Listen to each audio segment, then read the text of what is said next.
आमर पदमपुर सब जनता को देमु आमर कन्स्टिट्युएंसी समस्त के देमी आमर बिजु जनता दल जति नेतृवृंद आसले तांको आमर कर्मी मान के समस्त के देमी माननीय नवीन पट्टनायक बापा आज मने पडुछंती आज्ञा बहुत मन पड़ो सेते परिश्रम करथिले आपण कोन माने तर्के कर टिके आज्ञा हमें बहुत परिश्रम करथिलु हमें सब लोकर पाक के जाइथिलु सब गां के जाइथिलु और समस्त को आशीर्वाद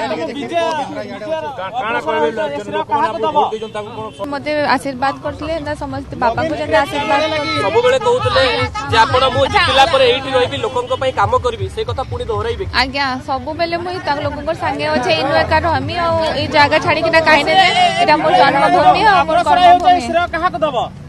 आज्ञा एबे एटा पदमपुर वासी को देमी आ हमर कर्मी मान को देमी वर्षा सिंह बोलिया जिंदाबाद